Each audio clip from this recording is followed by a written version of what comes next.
Joining me now for another edition of the Knicks Film School pregame show. He's back again, ladies and gentlemen. We just keep meeting like this and significantly less stakes in a rematch of last year's first round playoff series. We'll see how many of those characters are returning for this first rematch from the Chase Down podcast, which is part of the Cavs media family. Mr. Justin Rowan, welcome back to the Knicks Film School pregame show. Andrew, thank you so much for having me. I'm pumped to be doing this with you. We'll do a little home at home, just like the Cavs and Knicks. We'll have you on Chase Down a little later this week. So excited to talk about these two games, although some of the air has been taken out of the balloon already. So let's start there. Breaking news. Maybe 20 minutes before we started recording, officially, Darius Garland and Jarrett Allen will not play in this game, along with Ty Jerome. Donovan Mitchell is questionable. That seems to be the story of the Cavs' early season with injuries that have affected players being able to play basketball in their first couple of games. Anything concerning, or is it just more annoying that for our matchup that the Cavs won't be fully healthy? I mean, it is concerning because it's injuries, and it's the type of injuries that tend to linger, right? Like you have a bone bruise in the ankle for Jarrett Allen, something that, it was giving him some trouble when they were starting to ramp up in training camp. So they decided to shut him down and play it safe so that this isn't a recurring issue. Darius Garland, hamstring injury, sat him for the last preseason game. I guess he re-aggravated it against Brooklyn and is now, has missed the last two games and is probably going to miss these two, I would guess. You bring in Ty Jerome so that you have depth at the point guard position. He hasn't been available now. He missed the game against Indiana and will miss this game against the Knicks. And then Donovan Mitchell, hamstring injury as well. So this is unfortunate timing for a team that, when you're projecting out of, okay, what's the easiest path to give yourselves long-term success, to set yourself up well for playoff success, it's having a good regular season, giving yourself an easier matchup in the first round. So it's certainly discouraging from that aspect, but you have to assume that they're at least playing it safe, and this is going to give them a chance to get healthy, but certainly reduces that margin for error. And for those who missed it, in the most recent game for the Cavaliers, they played the Indiana Pacers, our old friend Obi Toppin, and none of these players played in that game, and they lost by 12. The Cavs are 1-2 to start the season, which include two home losses, right? The OKC That's loss correct. Was at home as well. So it's almost an inverse of the Knicks 1-2 start, in that the Knicks have two road losses, one home loss and one road loss. The home loss being on opening night against a team a lot of people are picking to win the title. The second loss was the second night of a back-to-back in New Orleans, where they just didn't hit a shot and didn't get a call. So you don't want to excuse it, but you can at least understand it. Yep. If you're going to be off on a night, it's down in a city that you want to be in Hollow Weekend. But the point being, both teams come into this matchup 1-2 with different levels of concern. And with the Knicks, it's more like the excuse isn't really built in with the injuries. So how do you look at the Knicks coming into this as a matchup? I know it's early to be asking about, how do you feel about the Knicks, but I guess on behalf of Cavs fans, were you really looking forward to these two games being like, we'll stick it to them early? Or because it's early, it's good that these games are getting out of the way now? God, I was definitely looking forward to these. You want to see the early returns. I mean, you can't read too much into early season matchups. Like the Cavs last year beat Boston twice early in the year, and look what that ended up meaning, right? And one of those came without Darius Garland. This is actually 3 straight years that Garland has missed the opening weekend or the home opening weekend for the Cavs. So that's an unfortunate trend. But yeah, I was looking forward to this matchup. I was interested in seeing the changes, right? Like, okay, what is Evan Mobley going to do if they defend him the same way, where Mitch Rob just plays in the drop, dares him to, be a scorer and take away every single passing option. Okay, what does that look like? What does it look like with Max Strus integrated in the offense? What does, a healthy Isaac Okoro mean for this matchup? And we're just not going to get a ton of those answers. Obviously, I hope that Donovan Mitchell at least plays. I think you can make things interesting there. But it's going to be more what happens individually with, some of the matchups. Like maybe you can still look at Mobley versus Robinson and that sort of thing, but you're not going to be able to get a whole lot from it. And this is an unfortunate thing. Like this happened last year when the Cavs played the Knicks. Like there was always weird context. There was always guys missing. It was always, they got the flu and Garland's out, or someone's injured and out of the lineup. Like we never really got a fully healthy meeting of these teams. And that type of context just makes the analysis so much more annoying. Especially during the regular season, like even in the playoffs, it's true. Even in the playoffs, we didn't really get a fully healthy because Randall was banged up going in. I know it didn't end up mattering at the end of the day, but I was looking forward. And Okoro, right? Like Okoro got hurt too. Yeah, Okoro missed a month leading into that series and was questionable, dealing through pain throughout. Dean Wade, who is now once again healthy, looking like himself. Helpful Dean Wade couldn't even lift his arm over his shoulder without pain with his broken collarbone. So there were definitely injuries on both sides. Donovan Mitchell, playing with a broken finger throughout that series as well. So that was a factor. So it's annoying. It's one of the realities of today's NBA, unfortunately. But yeah, it takes some wind out of the sails of this matchup for sure.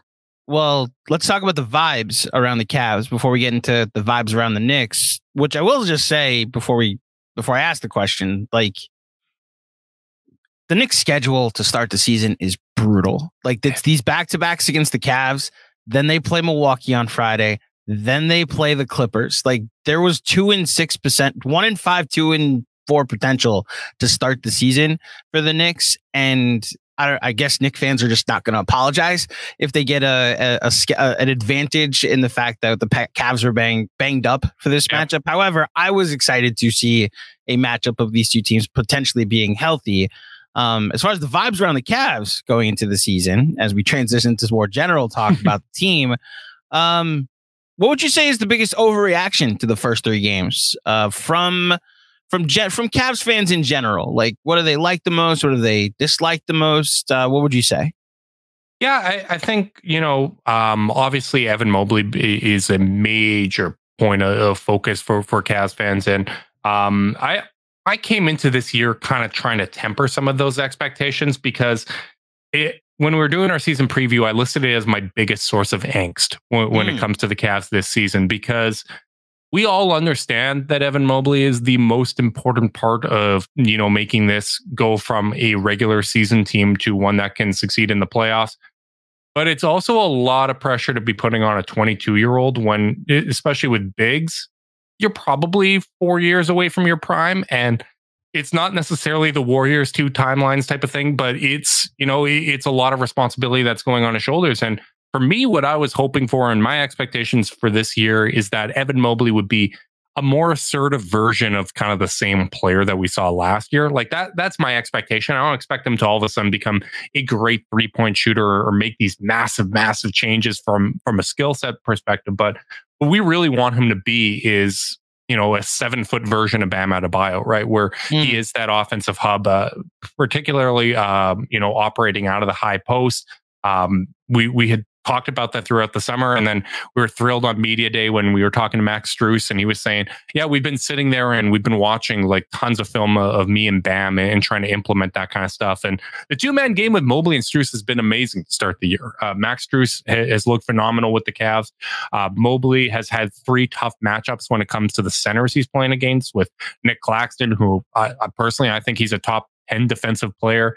Chet Holmgren is, one of those one-of-a-kind freaks. And Miles Turner is probably like the worst defensive center that he's gone against. And he's going to have another tough matchup against Mitchell Robinson, someone who obviously I have a lot of respect for. So it's been interesting to see these early matchups. He's averaging 19 and 12, getting the assists as well. Hasn't really had Darius Garland there to make life easier for him. But expectations relative to, realistic expectations, I would say, with Mobley. That seems to be the biggest overreaction, because especially when you got guys like Wemby and Chet who, came into the NBA as higher touted prospects, and they're coming in more skilled offensively right off the bat. I think there's some angst in comparison there, but Evan Mobley's still very far ahead of schedule, in my opinion. I was really curious to hear about the 2-man game. So you actually took one of the questions I had about how well he's paired with Max Strus. That was the thing I told you when I came on your pod during the summer that would have pushed me to potentially pick the Cavs as a 1 seed in the conference. We, of course, talked before Milwaukee and Boston made some transactions afterwards. But the fact that I'm more afraid of guys 5 through 8 in the Cavs rotation is something to consider. And like, just to go out and say this, like one of our staffers actually picked the Cavs as their 1 seed for the upcoming season. So shout out to I did too. So you stuck with it, is what you're saying? Yeah, because looking at it, if I'm power ranking, I'd have the Cavs a tier below Boston and Milwaukee. But Boston and Milwaukee are thin teams that have guys that typically miss like 20 games per season. So, I'm sitting there thinking, all right, Cavs advantages, continuity. They're probably they have more depth than those teams. This is a formula that can work in the regular season. So when you talk about like an angst from this early season, I certainly think this is something they can bounce back from, but it just removes that margin for error. If you have late or mid-season injuries where guys are missing some time and you have a 500 month, you no longer have that early season cushion that you were kind of hoping for. So it makes the path a whole lot harder. But yeah, like I expected this to be a really, really good regular season team. So what does a disappointing season look like for the Cavs? Does the regular season not want to say it doesn't matter, but say they're a 3 seed again and they get to the second round, or even I guess the conference finals would be the best case scenario. But they get eliminated let's say they get eliminated in the second round again. Or if they're a 1 seed to get eliminated, they go like, I guess I'm creating the scenario that actually would be the worst case scenario if they get eliminated in the first. I guess what are the expectations for this season and what would be a disappointment look like? Yeah, I think the regular season matters, maybe not necessarily from a wins and losses standpoint, but I think you want to establish like a bedrock of, all right, we're working on adding more variety to our offense. Because I think from a personnel perspective, it limited what the Cavs were able to do last year. I thought they did a really great job of building offense off of their bread and butter. A lot of pick and roll, a lot of horns, a lot of too big action. And they had great stats when it came to cutting and all this off-ball stuff. All their shot quality metrics were among the best in the league. Like they were top 3 in almost every single category when it came to shot quality. And a lot of that was the playmaking talent and the shot creation that they had. But so much of that came anchored off of the pick and roll, and they just didn't have a lot of spacing. So when you took away that pick and roll, when Evan Mobley wasn't as effective in that Knicks series, and in my opinion was probably the biggest point of failure offensively, all of a sudden you didn't have other pitches that you could go to. Like the route tree was limited, to use a football analogy. And I think that one of the early season returns that's encouraging for the Cavs is, okay, Max Strus is bringing a lot more to the table, right? From a playmaking standpoint, from a rebounding standpoint. He's averaging 9 a game. He's already had 220 and 10 games to start the season. Isaac Okoro is one of the most encouraging things. And, I see that smirk. I see you laughing, but it was natural, the smirk, Yeah, you're all right to do so. But I think people forget that he is the same age as Mobley. And one of the advantages of bringing in guys that can shoot is he is no longer the 3rd best shooter on the court in the starting lineup. And it's actually been interesting what JB Bickerstaff's been doing, because now that he doesn't have to stay in the corner for spacing purposes, he's actually being used as a trigger man offensively. Even when Garland and Mitchell were on the court, he'd come up, run offense at the top, and really using him as like the Bruce Brown in this offense. And the fact that he's getting assists, he's increased his rebounding in a considerable way. One of my favorite stats over the last 100 games, he's shooting 39% from 3. The form has been sped up. He's taking those shots above the break rather than just in the corner as well, right? Like we're just seeing a more confident and assertive version of him trying to become a two-way player. And honestly, I think it's going to end up costing the Cavs a little bit, because they had the opportunity to sign an extension. If he keeps playing like this, he's going to earn a bigger deal. Did Cavs fans, how vocal were they about wanting to sign him to an extension? Or because we have our own version of that with Emmanuel Quickly. Yeah. So we had a long therapy session for a couple days after the Knicks didn't extend quickly. What was the Cavs fans' reaction to Okoro? Yeah, it's funny because there actually was more of, man, I wish we could have got one done. And the comparison I made, and I've compared him to this guy a lot, is Tristan Thompson, where the Cavs had the opportunity to sign Tristan Thompson to an extension. They did with Anderson Varejao. And the next summer, they had to sign Tristan to a larger deal because he had a breakout at that point. And Okoro, in a lot of ways, kind of is that wing Tristan Thompson, the guy that completes a lot of these lineups. So, I was actually surprised that there was so many people being like, man, would have liked to see that, because he has been an incredibly divisive player for the Cavs fan base. But that goes to show just how different he has looked in the preseason. And I think the reason why there isn't a lot of angst over it is the Cavs, even though, it's not a glamour market in Cleveland, one of the advantages they have is Dan Gilbert is one of the most wealthy owners in the league. And as chairman of this team, he's never really let talent go for financial reasons. So I fully expect, if Isaac Okoro is going to earn a larger contract, more power to him. You already have value deals when it comes to like Darius Garland, Jared Allen, and all these other guys. If Isaac Okoro has a season that merits a larger contract, they're going to give it to him. Yeah, I think that's where we landed too with quickly. I think I'm sure you know this as well. The new CBA world that we enter into and the leverage that restricted free agents potentially aren't going to have, and how much it's just going to flat out eliminate the middle class. It's almost like the Knicks didn't extend quickly because he wanted to bet on himself, but it's almost like a team's going to have to overpay for him in order for the Knicks to lose him. And if it's not considered an overpay, they could just, like the Cavs, they could just match it at the end of the day. And James Dolan has different issues than has things you can complain about with him for sure. But he's never been someone that's afraid to spend money as well. So I guess we find ourselves in the same boat there. And Quickly's my pick to win Sixth Man of the Year when we did our predictions. So like I'm a massive fan of him, and maybe there's flexibility components too. The Knicks are in every single trade conversation when it comes to stars that are or aren't available. So who knows? Maybe that was a factor there as well. I'm saving the conversation that I told you we were going to have for the very end. I promise. Oh my God. I threw you a perfect lob. Jeez. No. I made a point on my rundown. We will talk about Donovan Mitchell and his next summer and potential at the very end, because I'm sure you're sick of talking about it. Let's keep it to basketball for now. Okay. But that was a perfect segue. I appreciate it, but I decided to bring it back out and actually run a play. I actually want to get your perspective on, because I know you said you picked the Cavs to be the 1 seed, and I appreciate the confidence.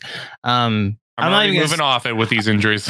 Well, I'm not even gonna say, because it's still 3 games in, so you don't know what, like Milwaukee and Boston could potentially hit an injury bug later this season as well. So what was, like, take me in the moment, your reaction when the Bucks get Dame and then 2 days later the Cavs get Jrue Holiday? As far as what. I just felt more confident. I felt more. Really? That's when my take. That's when I solidified it from them being maybe in the 2-3 to 1, just because Oh, okay. So let me rephrase the question then, because it's less about the 1 seed I'm asking. Okay. I thought the Cavs could have been a sneaky finals team, and then these two teams end up upgrading their roster, I feel, significantly. And it changed from all right, there's a clear 1-2, maybe with some injury luck in the playoffs, but the ceiling for the Cavs, for me at least, felt like the second round. From your perspective, did you still have any kind of confidence that, we still can beat either of these teams in a 7-game series if we were to get, which, I mean, to be honest, you might have to beat both on the way to the finals. Is there still that ceiling of the finals even after those transactions were made? I didn't really feel that there was a final ceiling. I really felt that it was conference finals. And obviously the path, if they have to play each other as the 2-3 and okay, you just have to beat the winner of the 4-5. That's an easier path, and you can see a conference finals appearance. I think the most important thing for this season, and it's what we said in our season preview, is they can't look outclassed in a series this year. I think winning a round is that's the floor. That's what needs to occur. They need to go out and they need to beat someone in a playoff series. But I would rather take losing in 7 games in the second round in like a head-to-head awesome series against Boston or Milwaukee. I would rather take that than appearing in the conference finals and getting shelled like they did against the Knicks, where it's a 5-game series. It's not really competitive. Like I would rather lose earlier, but you can talk yourself into being okay.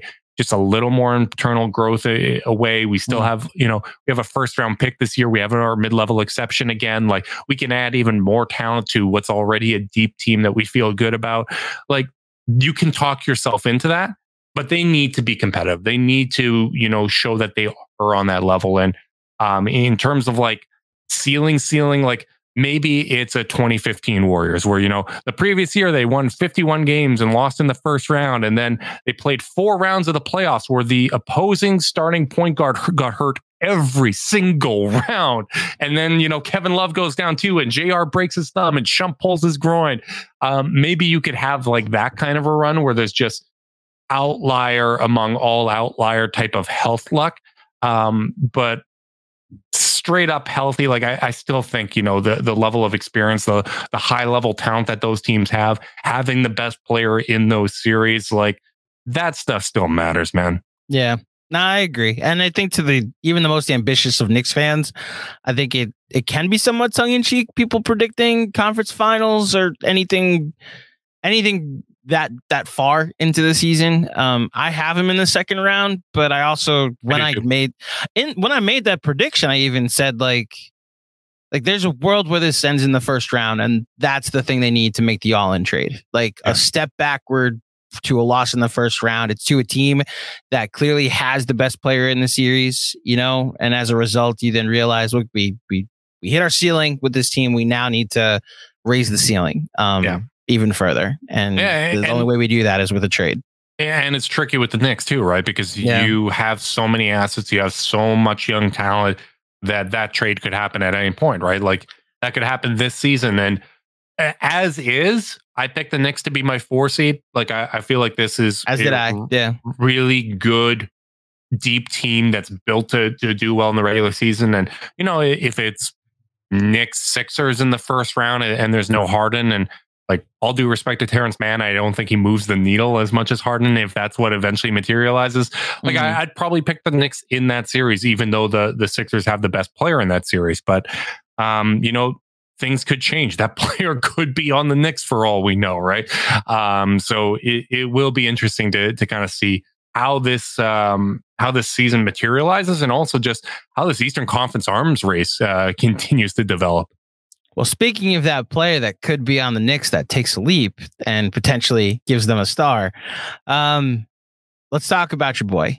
And he's technically my boy too, because he's on my basketball team. But this summer, he played for your national basketball team. And many a New Yorker that is a fan of RJ Barrett and a fan of the New York Knicks has taken the 8-game stretch of the playoffs that started with Game 3 against the Cavs at the Garden, where RJ played well, is honestly better than he potentially played all season outside of like a moment here and there. And then carried it over into FIBA, and then has carried it over into this season so far. And objectively, as someone who has been critical of him in the past, man, the first 3 games, the process is just so much better. The passing out of his drives has been what we've been asking him for. He's gone 1-on-3 and taken a layup that has no chance entirely too many times in his career. And this year, he's actually passing out of those situations and finding guys in the corners. That it's exactly the type of player that is needed to be unlocked. And the thought is that between the playoffs and FIBA, that's the type of high leverage situations he needed to be in. Mm-hmm. As someone that I'm going to assume watched FIBA more intently than I did from the Canada perspective, what did you see from RJ this summer when he was on your team that, potentially could lead to a carryover like that? Yeah, man, those games were early. So some of them. Oh, believe me, I know. That's why I tapped out. Yeah, I did not watch all those live. The thing about RJ is he's not afraid to make the decision. And sometimes I think that's one of the toughest hurdles for these guys to overcome. Like, he is someone that's not scared of the moment. And, that comes with positives and negatives. But you're right. Like, I think he is someone that, I think early season, I've watched 1.5 of his games. I watched the Boston game as well as, the second half against Atlanta. He's someone that's getting to the line. He as you said, I think the passing vision is good. I think some of that's been enabled by maybe his handle being a little bit sharper, or at least sharper than I recalled. But that type of shot creation and being able to apply that rim pressure, I do think that that's going to make things easier for the Knicks, because you guys lived on a lot of isolation last year, like a lot of isolation. So having, that guy that can play as a bit of a playmaking forward, I think that really can alleviate a lot of stuff for you guys. And again, I think the 3-point shooting is going to come in waves. Like, I don't expect it to ever be very reliable, but kind of like Isaac Okoro, if he's providing those other things, if he is giving you consistent rim pressure and getting to the free throw line to maybe supplement some of that efficiency, if he's giving you the playmaking, if he's attacking the glass as well, I think that makes you feel a whole lot more comfortable. And everyone, like, the eyeballs popped at the time of the extension, but like, look what guys are getting now, right? Like, it's the math is completely shifting. The percentage of the salary cap that he makes up, I don't think is astronomical. So I think that's, as much as a 1 and 2 start is frustrating, it's something that I think Knicks fans can feel good about early season. Well, if you're looking at a barometer for this season, and you brought up the extension that RJ got, a lot of people that are very pro Emmanuel Quickley and wanted him to get an extension looked at the RJ contract and be like, that's the minimum. Like, he's better than RJ. He was more important than RJ last year. Like, that, you can't tell me that 4 for 90 is the number for Quickley if RJ is getting 4 for 107 guaranteed with bonuses up to 120. Yeah. And if RJ goes ahead and has a season like what the FIBA was and what the playoffs was, now that changes the math completely, because then Quickley can't go anywhere near the RJ extension, because RJ's now funny how that impacts not only playing to his value, but playing more so to his value, you know? And I'm sure Quickley's representation would say, but that's not who he was when he signed this. But I mean, that's the tough thing when you're talking about these rookie extensions, is you're not paying them for who they are at that point. It's what you believe their potential can be. And I still think like Emmanuel Quickley is just a special talent, because there's just not a lot of microwave guys that also give you elite defense. And the fact that he can bring that to the table, I think, is something that's really unique. And he's got great size for a guard. But yeah, RJ's an interesting development, because I felt last year that Quentin Grimes was maybe better than RJ. Like, at least a conversation could be had. And I wasn't sure if that was going to continue into this season. And early season returns, I mean, RJ's clearly been that guy. That's the 3-game overreaction, I think, for Knicks fans right now. Is Grimes? No, the RJ. Okay. There's like, this is a thing. Like, he's better. That it's just plain and simple. He's better. What we saw last year, something clicked in the playoffs. And like, that fun question, like, will it be bittersweet if the thing that clicked for, Canada's own RJ Barrett is a playoff game against the Cleveland Cavaliers? You know what? Here's what, are you loyal to? The Cavs are country. Yeah, I can tap dance with the best of them. I can ride the fence with the best of them. So here, let me go. RJ doing that broke my heart in the moment, but it forced the Cavs to approach this offseason with the seriousness they needed to add the guys they needed to add, to have the internal growth that they needed. So you know what? It's a damn win-win, Andrew. Kick, save, and a butte. Well done. I loved it. So we talked about Quickley. We talked about RJ. This is now we talk about who the Knicks could potentially trade them for. Let's go. In a trade in the future. I don't have too much on this, because, my God, we're just going to talk about Donovan Mitchell every single time we do a pod, and his potential not extension with the Cavs this upcoming summer. And like, we do have 79 games of basketball to get through, because I don't think they're obviously not going to trade him in season. No. I think the Knicks have a bigger fish that they're paying more attention to in Philadelphia, that they're going to see if he becomes available first. But I guess the question I want to ask is less about like, are you afraid that he might ask out or say I'm not extending and next summer becomes a thing? It's more like, does the fact that that's even in play put any type of cloud over this season, or has it solely just been like, we're only worried about this season right now for both the Cavs, because I know you're closer to the team than a normal fan, and just Cavs fans in general? Yeah, it's funny because I would say the conversation occurs more on Twitter than it does like in our Discord or you know, when I'm talking to Card or on the side or anything like that. Like, it's really not something I think a whole lot about, because I think this was just always baked into it. Like, this has always been part of the understanding when you traded for Mitchell was, all right, you got a couple of years to sell him on it. And like, one of the interesting things too, because it is a two-way street, like if Garland takes the leap that you expect this season and Mobley takes the leap you expect this season, that's going to raise questions about the pairing with Jared Allen, and it's going to raise questions about the pairing with Donovan Mitchell from that perspective. Now, I would say, given how well those four worked together last year, that it would be a plus to both of those. I still believe in those partnerships, but like from a roster construction standpoint, this is always going to be Darius Garland's offense, and this is going to be Evan Mobley's defense. And Donovan Mitchell's probably always going to be the leading scorer on this roster. But Garland, when you look at how many points he accounts for per game, both from scoring and off of assists, he accounts for more. You look at the on-off stats, it was Garland by a mile last year. And Jared Allen was high up there as well. Shout out to Jared. But, you know, you're going to learn more about those individual fits. So I don't think about it a whole lot, because like the thing with Donovan Mitchell is he's a good playmaker for a shooting guard, but as a point guard, he comes up short. So that means he's always going to be playing in an undersized backcourt. If you're going to have an undersized backcourt, no matter what with Donovan Mitchell, you need to have backline defense. And the Cavs have that with Mobley and Allen. And I think his biggest priority is winning. So if the Cavs do their part and it's clear to him that this is the best situation to go out there and win, I think it's going to result in an extension. If the Cavs don't do, like, if they don't take the leaps that we expect, and that, you know, makes it a murky situation and he doesn't want to sign an extension, they're going to have to evaluate whether they're on the same timeline that they thought they were on, and whether or not, you know, trading him is in their best interest as well as his, right? Like, there's so many ways that this can go. But if you're asking me to bet, I think that there's going to be an extension, and maybe you reevaluate a couple years into it. But I think that this is the best situation from a roster standpoint. I think from a Knicks standpoint, there's other targets that make more sense, and we'll see what ends up happening. The pairing with Brunson, because you mentioned a small backcourt, and that I think is the concern a lot of Knicks fans have.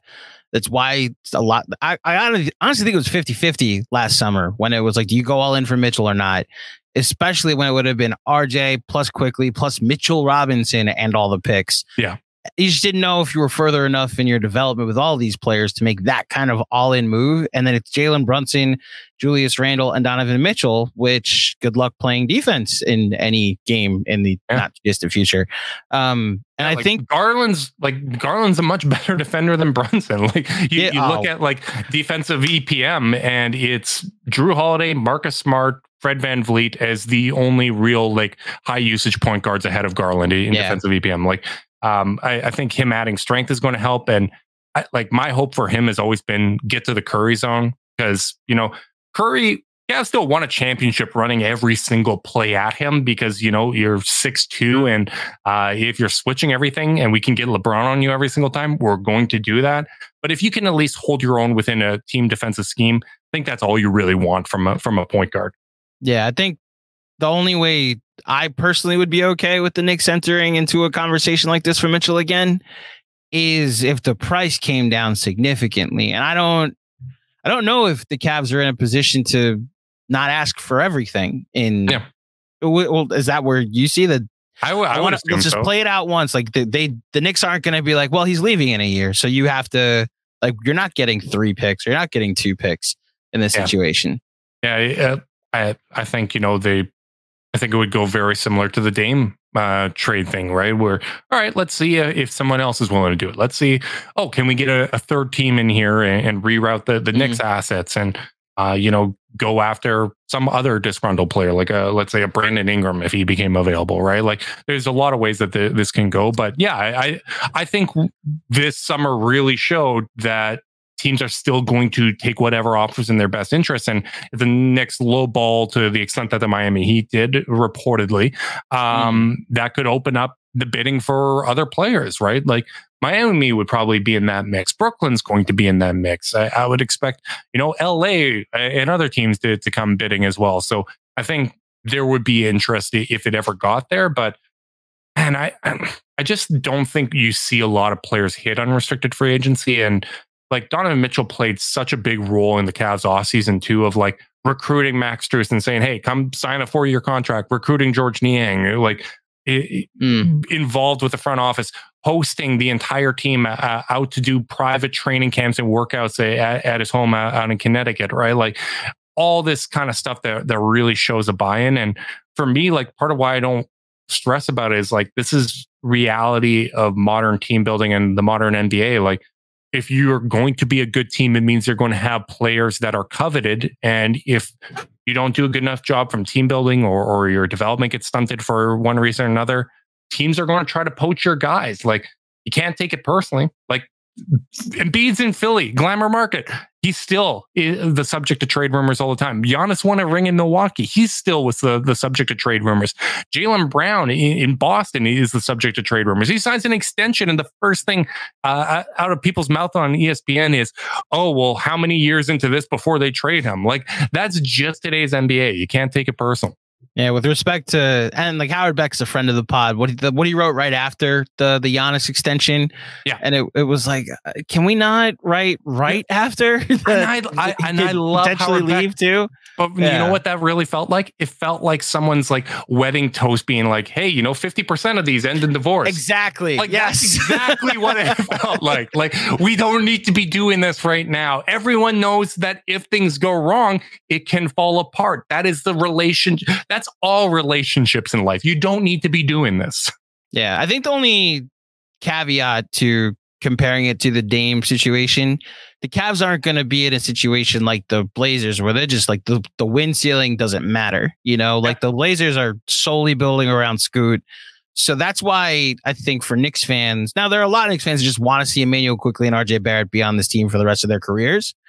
But the fact of the matter is, like, if the Knicks have healthy rotation players to trade to the Cavs, and it's obvious that Mitchell doesn't want to stay there, then maybe there's a trade partner there. I was very steadfast that Giannis is never leaving Milwaukee if they make a trade, and then they traded for Dame and he extended. I'm allowed to be right about that.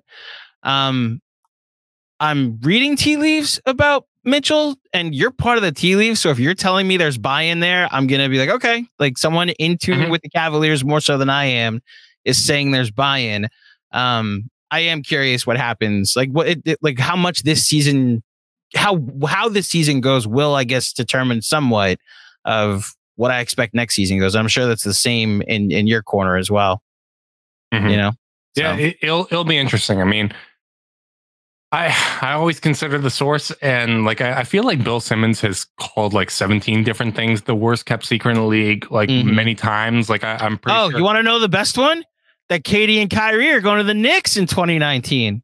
Man, best kept secret. Now they did go to New York, and who knows what happens if he doesn't tear his Achilles? But yeah, there was a lot of rumors and like everybody said that. Yeah, but who knows if he didn't get hurt? So who knows there? But whether it's Karl Anthony Towns is being traded on draft night and it's a done deal, it's worst kept secret in the league. Like there's so many things like that. Like we'll see what happens. But even if he's 100% bought in right now, or 100% not bought it, like there is such a long time until the end of the season. So much can change. So many developments can happen.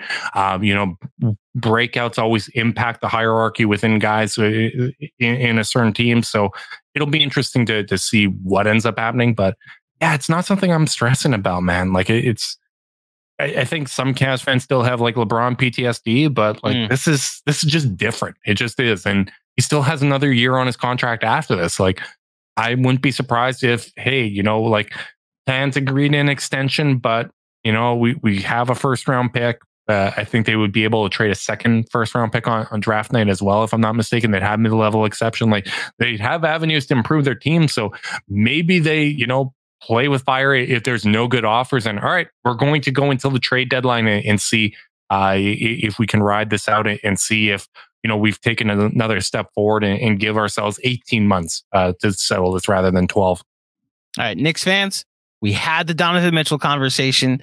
The Knicks and Cavs are going to play 3 more times. Well, I guess 2 more times throughout the regular season because we're getting 2 of these games out of the way now. We're not talking about this with Justin for the rest of the season. We're just going to talk about basketball going forward. And that's my promise to you as well, my friend, that we're not going to talk about, hey, how is your player going to get traded to my team? We're going to make it about matchups. Basketball, there's nothing interesting to talk about. Like, who cares about the game, right? Like, let's just turn this into transaction talk. Exactly. Yeah, so one last question I have for you. Shout out to the Hoop Collective, which is where I get my tea leaves from as far as the sources could be considered. I've been doing this thing with my pregame pod to start the season where it's like a Mount Rushmore from the other person's perspective, because like the Knicks don't have this.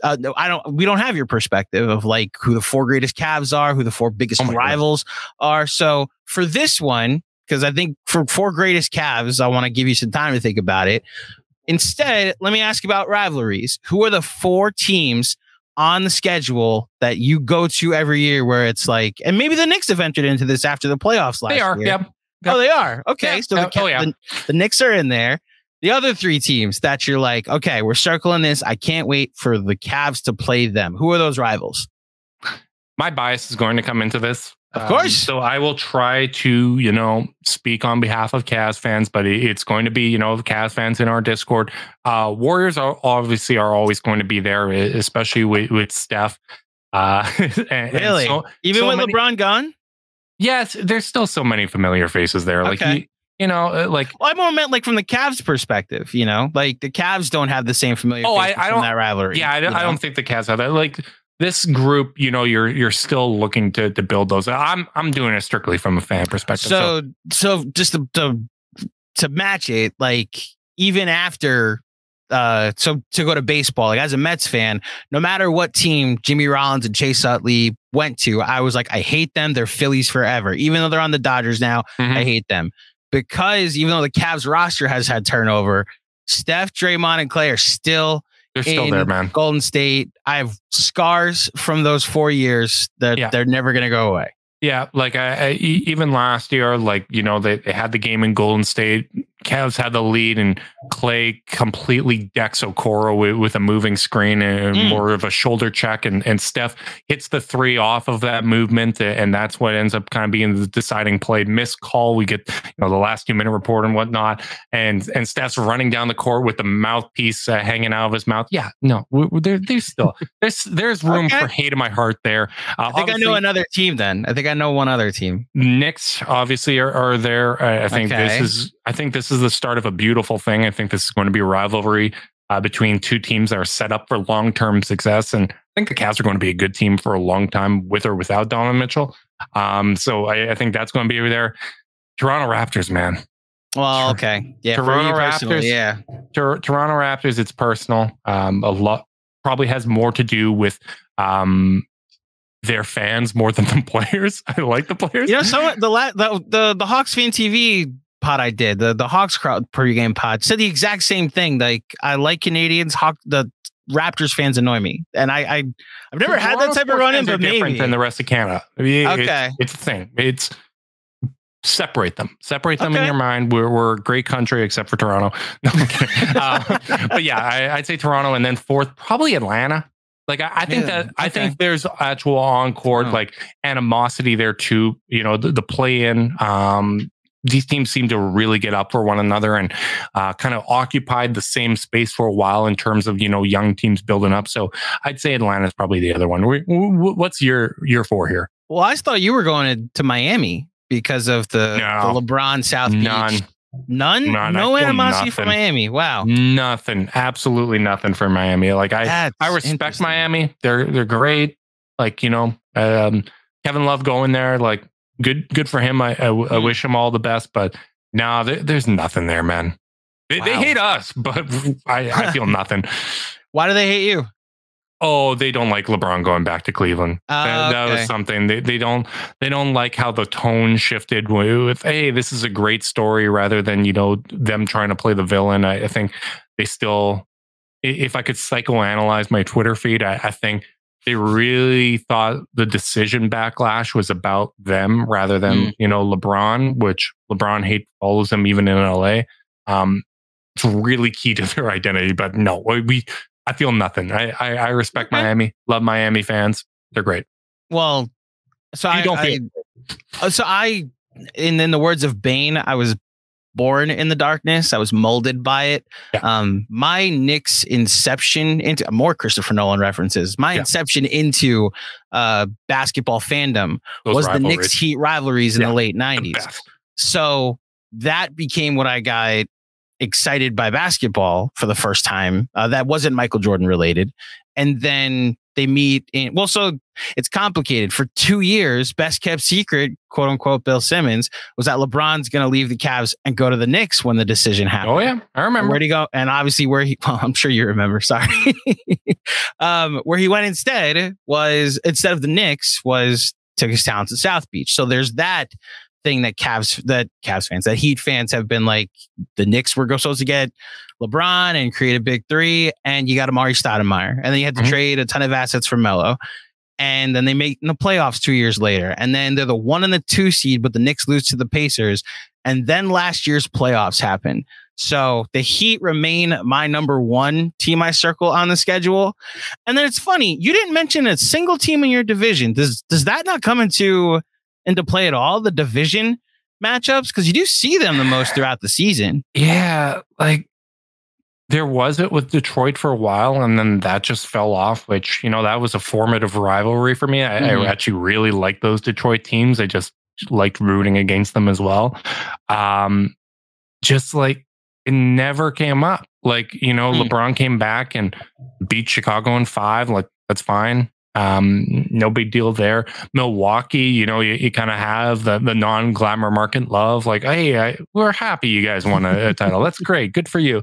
No, there's not enough of it. I want to bring back division rivalries and you know, maybe a playoff series against the Bucks would bring that into reality again, but it's just not there right now. Yeah, I think for the New York, at least, it's Boston's one, but one for a lot of people not named me. Yeah. It's the New York Boston thing crosses over into every sport.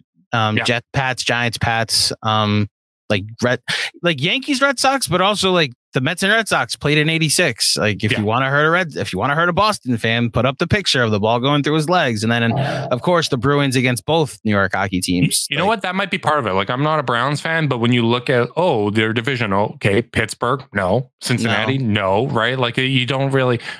Baltimore, no, yeah, Baltimore, no, yeah. So you don't have any of that crossover into basketball. Yeah, so go back to football, Jets, Dolphins. Like that's again a crossover. So Miami comes into play. So it's really Miami, and then there's some people that still don't like the Lakers because of like even further Knicks inceptions into basketball because of the late 60s, early 70s. But it's mostly like there's this growing one with Brooklyn that I've just never had an attachment to. It's partially because I don't know a Brooklyn Nets fan in real life. But that's a helpful component for sure. I just like the reason I don't like a lot of fan bases is because I hear from them a lot. I know a couple from doing this pod, and they're usually pretty polite and cordial. Like it's not. I've never been annoyed by a Nets fan. I know I know they exist now because I made we had a bit where I was just laughing at the Nets when everything was going wrong with them last summer. But other than that, I don't really have the animosity for them like I would Boston or Philadelphia or even the Heat. I guess, to be honest, at this point, even the Cavs, which I don't know if there's necessarily animosity, but like you said, this could be the start of a beautiful rivalry if they meet up in the playoffs. And we'll start with them meeting up on Tuesday and Wednesday night, Halloween, and the day after Halloween. You doing anything for Halloween other than watching the Knicks play the Cavs? live pod after. I mean, live pod after. my feelings of whether or not I'm going to enjoy that live pod have shifted in the last hour or so. So we'll see. I kind of expect the starting lineup. If I had to guess, hopefully Mitchell plays. But if he does, it'll be Mitchell, Strus, Okoro, Wade, and Mobley would be my guess. You're aware of the Dean Wade bit in New York, well, at least at Knicks Film School, with what happened? No, not like I remember there was something with Fred. Fred Katz before the series. So, before the series started. It was a long summer. Okay, cut me some slack. Oh, believe me, mine was too. Believe me. Before the series started, Fred Katz came on our pod and said that him and John did a ranking of the top 12 players in the series, and he put Dean Wade ahead of RJ Barrett, and then RJ had the series he had, and since then, like not as good as Dean Wade is what RJ Barrett's been. It's just been brought up every single time RJ Barrett has a good game. Someone should have warned Fred that his shoulder was completely hooped and he couldn't lift his arm. Or just like the internet doesn't forget. Like it's less about Dean Wade. It's way more about what RJ's been since that prediction. So. It doesn't. Fred, I love you. We've all taken some swings and you know what? That one happened to miss. But you know what? Dean Wade is back. He is in action. Missed the first game of the year too. He had the flu. He said he was housing a whole bag of cough drops before the last game, but you know he's back to his regular self. You know, providing very good defense, shooting 40% from three. Hoping he can stay healthy because he might be important. Well, we'll see how Dean Wade does in this matchup, potentially against RJ Barrett on both Tuesday and Wednesday night, as well as the rest of the cast of characters that are familiar from last year's playoff matchup, which include Justin over from the Chase Down. Thank you for joining me as always, my friend. Before you get out of here, plug all the play. If people at Knicks Film School don't remember the fine work that the Chase Down did in the playoffs last year, shame on you. But go ahead and tell them where they can find all of your stuff. Folks, it is almost 2024. If you don't know where to find podcasts yet, I'm very concerned. But wherever you found this podcast, you can find the Chase Down. You can find us on the Cavs YouTube channel. And if you're an audio-only guy like myself, you can find us wherever you get your podcasts. Awesome. Thanks as always, Justin. No problem. Thanks for having me.